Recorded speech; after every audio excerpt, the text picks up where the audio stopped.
Today we have here with us Porika Vikas, the currently elected President of the English and Foreign Languages University Hyderabad Student Union. So I'm very delighted to invite him to this session and let him introduce himself. Hi, I am Porika Vikas. I'm from Subbakapalli village. It's a Tanda in Mulugu, nearby Mulugu, and Bhupalapalli district, current Bhupalapalli district in Telangana. Previously, it used to be in Warangal district of Telangana. Both of my parents are farmers, and I'm a first generation learner.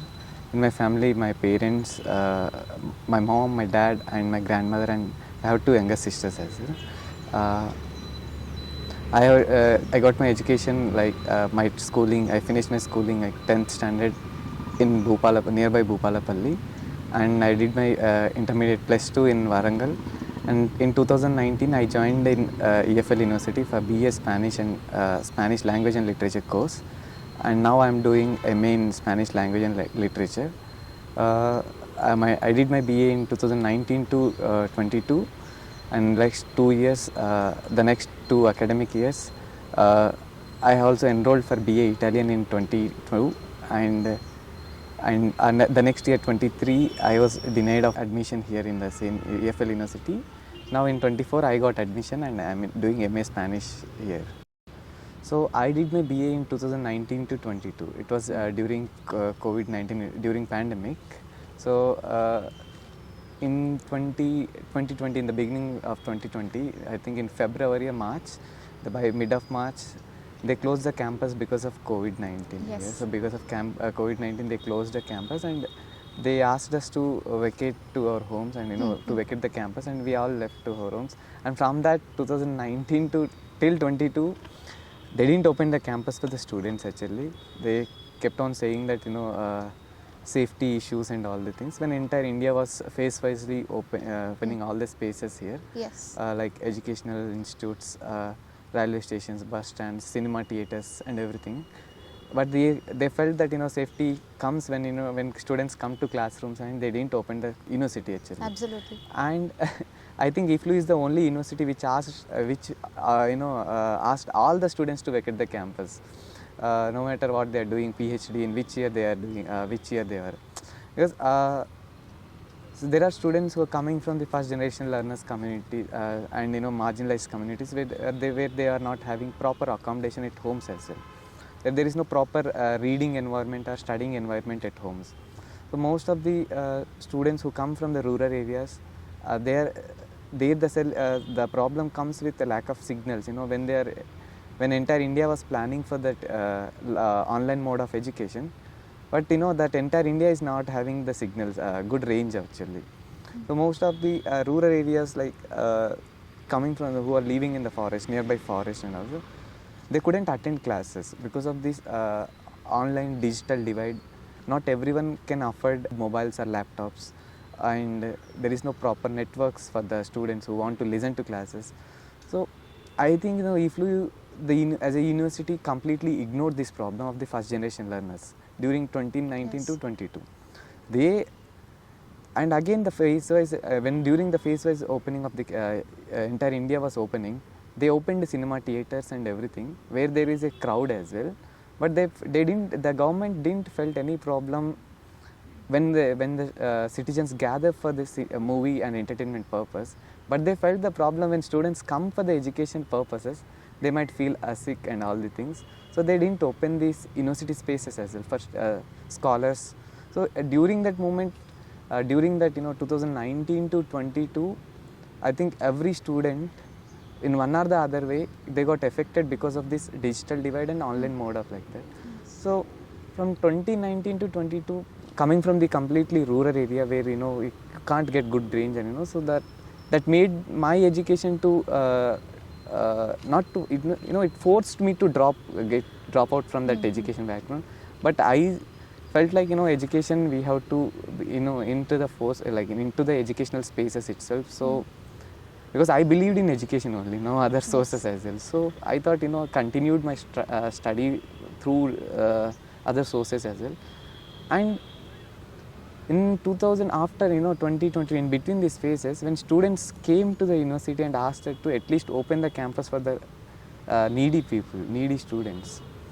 When there are so many floors and good buildings, good furnished buildings in the university spaces, all those buildings and all those rooms were kept locked and no one was there. When there is a resource, why can't we use that resource actually? These resources are not for just to keep empty, right? So students along with my other friends came in front of university, sat down for the protest, to open the campus. It was a reopen hostel movement. The administration used to send police on us actually. Okay, because you mentioned that it was an organized move from the part of the administration. So what made you feel that way, and like what did you go through? See, I felt like it's an organized way because whenever I come to university, to the gate number, if as per the rule, if someone whom you are coming with for which friend you are coming to the university, if he gives the permission, if he gives if he calls the security or someone, they should allow. But for me, my friends accept to come enter into the campus, but they say that you are not allowed because we got orders from the top. If I enter into the campus, it's all because I need to wait for at least 45 to 50 minutes at the gate itself. Later, after that 45 to 50 minutes, they will allow me into the campus, and it's not they will just allow me. Two security of the university used to follow me into the campus. Wherever I'm going, they used to come and they used to watch me what I'm doing. This is what happening in the universities as well. If you discuss things about the caste related issues, they have the problem. Again, if you discuss gender related issues, they have problem. If you discuss the current ongoing contemporary India issues, they have the problem. Because they don't want all these things to be discussed in these university spaces. But the real problems, if you get out of this university, you'll be seeing all these kind of problems, right? So when you are seeing all this problem, if there is any kind of education, it should give us some kind of solutions to all these problems.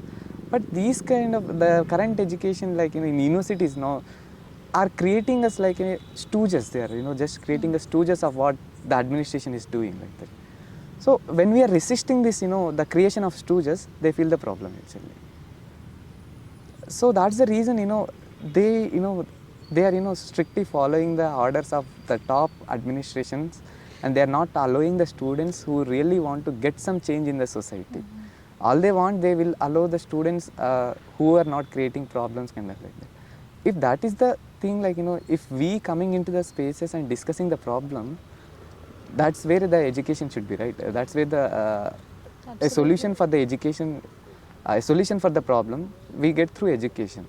But now what's happening is no solution, you should not discuss anything, kind of like that. You just allow students who are quiet and who don't discuss things kind of like that. Could you share with us the external activities you are engaged in with the NGOs? Sure. I work with Beam Children Happiness Center.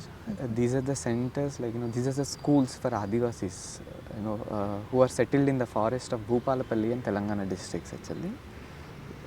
We are having some 8 schools. As an organization, we are having 8 schools. These are the tribals migrated from the other states actually and settled in the forest of Telangana.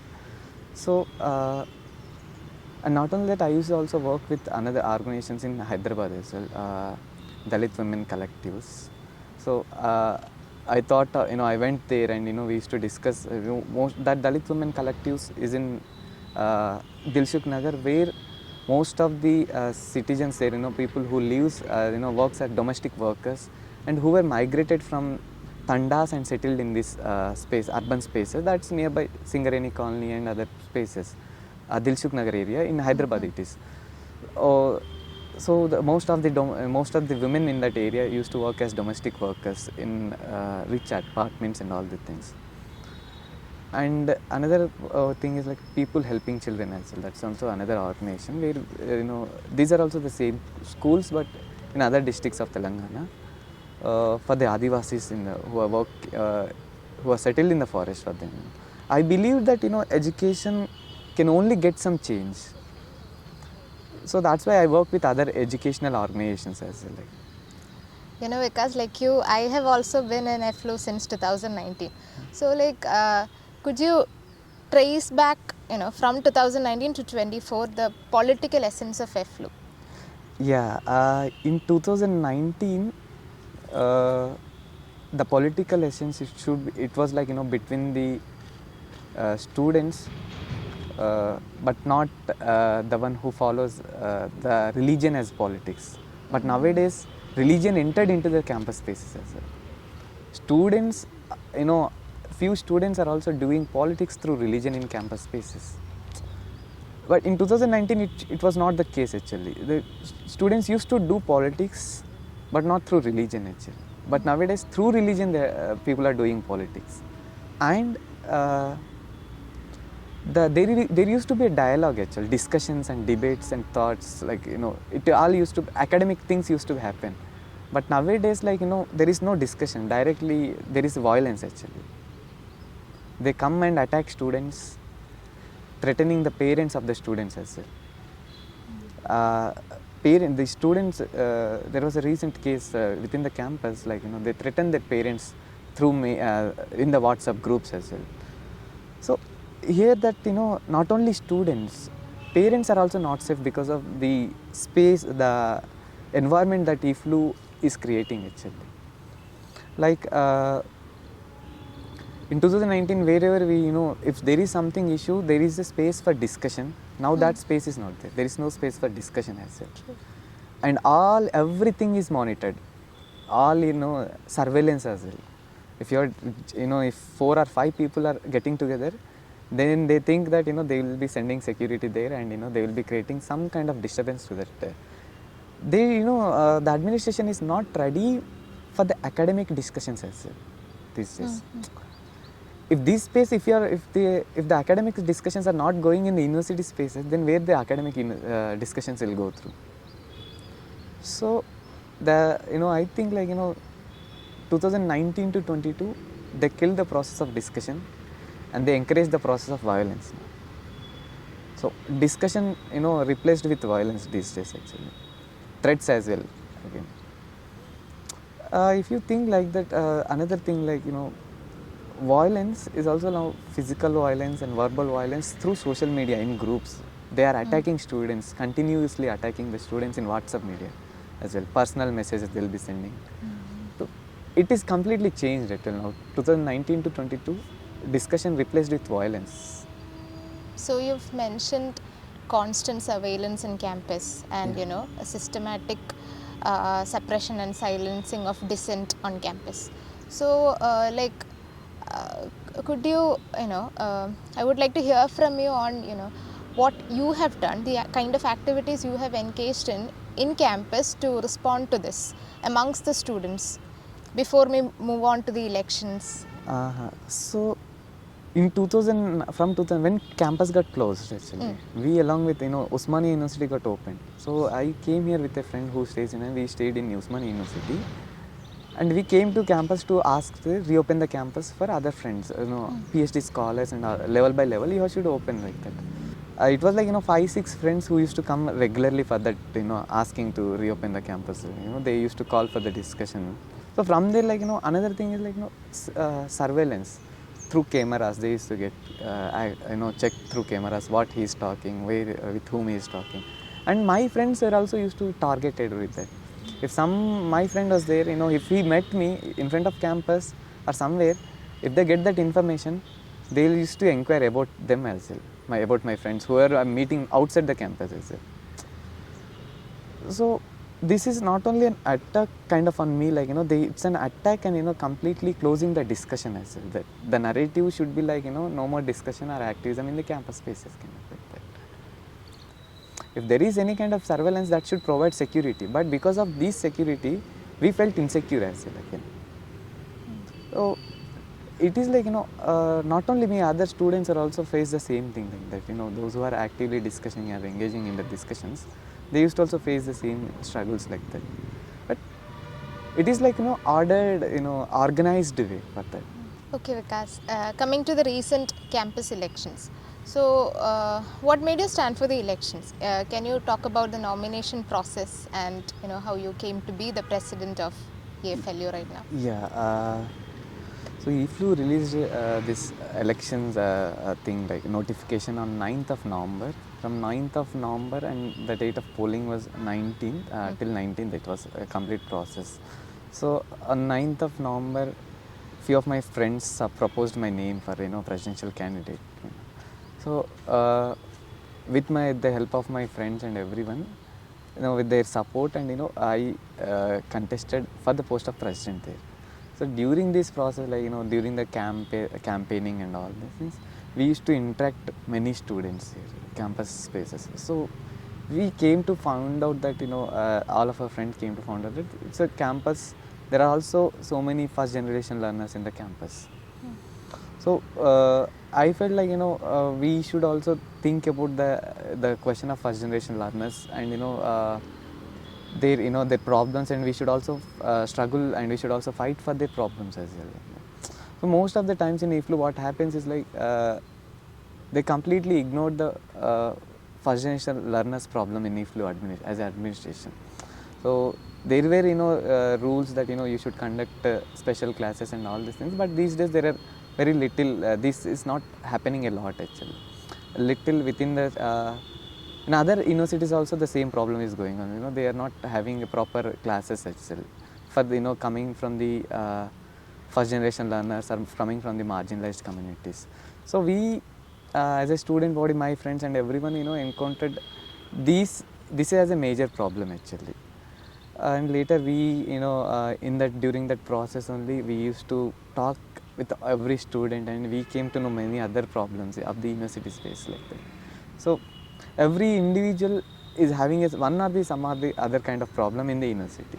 So we gathered all that data, and we ensured that we will be fighting for all these issues and all that. So, and during this campaigning as well, when we are talking to other friends, they used to tell their problems. So one scholarship issues, and affordability of campus, mess and all these issues. So we used to we thought as a community, our friends and everyone, while deciding writing the manifesto kind of like that. So we felt that we have to majorly focus on the first generation learners. So I think that was one of the reason. And another thing is when it comes to money, how it plays a role. The sad thing is these days it is also playing a role in election as well, in student union elections as well, where when the party kind of things enter, organized political parties, they in the notification they say no political party organization should be affiliated kind of like that. But still they other students these parties used to get budget actually, funds as well. So now during my election I spent 600 rupees, total of 600 rupees, and when they were charts and campaigning material and where I used to feel very little of all these things, my name written. And another thing is when I share in WhatsApp groups, when my friends used to share WhatsApp groups, again it was the manifesto, the posters or anything, again it was spammed by with other groups like that. So it's a very minority section of students, not with some hundreds of students, with very close 50 to 60 students coming from the same first generation learners again. And they made some strategies to how to reach everyone kind of. Through these strategies, my friends and I, everyone tried to reach almost every student of the campus like that. So if one person is meeting within our group, from our group, if one person is meeting, at least he's trying to spend with the other person 10 to 15 minutes, and they used to discuss things and all this. So when during that process, when the student, if someone shares there was a problem, then we used to decide, we used to discuss about the problem, and we used to find out how to get that solution kind of through that to that problem.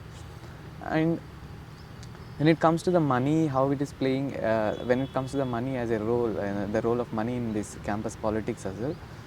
So this is there's also 2019 to 22 any change, this is also one of the major change now. Money is also playing a role in campus politics nowadays. So through discussions, the violence is replaced again. Free and fair elections, replaced with money as well. But you were also part of an alliance, no? Huh. Which was affiliated with major political parties. Hmm. So, did you also not get So- the advantage of it? No, ours is Telugu student community. It's a Telugu student forum. Ours is a community-based thing. It's not any political. There is no political. No, I was talking so we about were the alliance. alliance like that with Muslim students forum friend. We were in alliance with that. We all together. Like I also mentioned, campaigning time. So we all gathered like that. So when you think in that same, in the same forum, MS Muslim students forum, most of them are again same first generation learners and the same, Telugu students, what, the problems of Telugu students and again what they are having. So we are having the same similar problems as well. So we as a community, both of us gathered together and, we didn't get any kind of fund kind of like that for, this thing. Okay. So, in your own words, Vikas, you've detailed the struggles you faced from the administration and the challenges, the various challenges you went through. So, now that you have been elected as the president of the EFL student body, how do you plan to, effectively execute your manifesto and respond to these challenges, politically, academically, and culturally? Okay. The thing is I'm a student union president and I'm the representative of student community in front of administration. Definitely. It's not, it's not, the decisions are in, everything is in the hands of administration. If the problems are, if we as a student community representing in front of the administration, if the administration is kind enough to look into the problem, I think they will do that. If they are, okay with the, if they want to solve the problem, if they are, encouraging students in the academic spaces, then they will be doing it. If they are not doing that problem, if they are not solving that issue, we again will be, I and again my entire union will be reaching to the student body. With the help of student body, will be again going in front of administration. It's not I alone won there. It's we all won and it's not I should work, it's we all should work together. Absolutely. So, for any kind of problem, if we reach to the student body, whatever the suggestions that student body gives, we have to give that. Because it's not completely in my hands that, I will be doing this and that. It's just, I'm just a representative of student community in front of administration.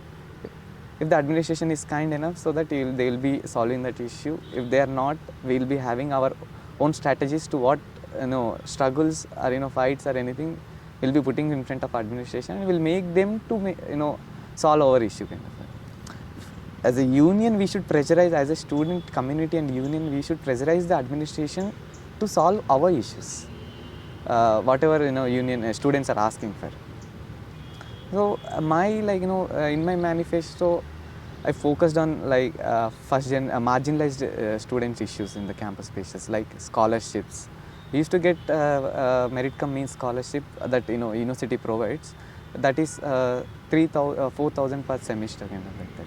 So, but when you look into the mess bill of that university, same mess, it says that 3,200 rupees for every month.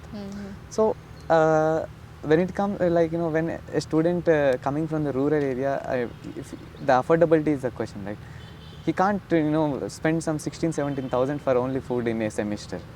If it is that's a central funded university, right? So if you are giving scholarship, we should ask them to, as a student union, I'll be asking them to increase the scholarships for the students. So at least, they can afford the food of your own university like that. Merit cum means scholarship, that is. And another thing is if we, looking into the question of first generation learner, we should also look about the women issue. It's a special thing, like the women students who are coming from the rural areas and who are coming from the marginalized communities and who are the first generation learners. So what happens is generally when in this patriarchal society, people people in the families think that women as a burden for them. So when a women student asks some money at home, they feel like they are spending a lot on her. So instead of spending a lot on her, they think of another question. The parents will be thinking like how to get rid of this burden. So they will be getting her married actually. What happens generally, this is not only the case of EFLU, but other universities in other Telangana state universities, So this is not happening, you know, they feel like it has burden, and if she asks some money to her, you know, to get some things in things for her, they get the idea of marriage and they will marry her, and you know, they will you know that, you know, what happens after marriage, you know, it's a kind of stopping, you know, getting into the academic spaces, kind of, it's an obstacle for them to get into the academic spaces and all. So we are also thinking about women issues as well, you know, coming from the first generation learners. We're also asking them to give some allowances for things whatever they are procuring in the campus spaces. If it is medical things, we told that in our manifesto we will advocate for the menstrual leave policy. We're also thinking, I'm also thinking of if there is any kind of way that, you know, that university can provide sanitary pads to the women students like that. So if we'll ask the university administration if they provide, that's a good thing. And not only that, and any other stationary products, kind of like that. Like, you know, there are so many nowadays, students are working, students are studying for other eligibility tests, you know, JRF, NET, UGC NET, JRF. So for that, you know, we need to have access to the materials actually. So the preparation materials, and, you know, we are also asking the administration to give these materials in the library. And another thing, like, you know, we are also discussing about gender sensitization in campus spaces. You know, we were like, you know, with the queer communities, we should, they were like, queer community told that there are having gender issues, gender sensitization campus issues in the campus spaces. So they also face some kind of harassment or some kind of things, difficulties while, you know, when to find the solutions while for their problems. So they also told us we should have some gender sensitization programs in the campus spaces. And another thing, like hostel issues, the mess issue and food issues, kind of, we are also focusing on them as well, because most of the students, like, you know, if they can't have good food in this campus, like, you know, in the mess itself, they can't, you know, we can't afford this private Zomato or Swiggy or in canteen, like that. We can't daily afford those food. What we can afford only food in the mess. So we are thinking, like, you know, to make that hostel committees, mess committees, so that they get a proper and good food here at least. And the same hostel academic issues as well, like, you know, student nowadays there are as I mentioned in the before, like, you know, there is no discussion going on like that. There is no space for discussion. I think, you know, we should create that a rich space, academic space to discuss things here. This is a university, this university should discuss the problems of entire universe. So we have to gather that space, you know, we have to make that space to discuss the problems as well. These days what's happening, that's, you know, the problem, if we are discussing the problem, they are coming with violence actually. So we have to also ensure the safety of the students who are discussing all these problems. And another thing, like in my manifesto I also mentioned these things, academic discussions and medical health care things like that, health center issues as well, doctors, proper doctors and proper medicines. We are also discussing with the administration regarding this issue. University administration is providing that insurance card, but for what, is it for everything or not for, they are, very selective in this as well. So we are also thinking, like, to ensure all these kind of things, whatever the students are suffering from into this kind of thing. Okay, Vikas, I think this is where we would conclude this session. Okay. And I really hope you're able to bring about a change as the current president of EFLU. And it was a delight to converse with you. Congratulations once again, and thank you for your time, Vikas. Thank you.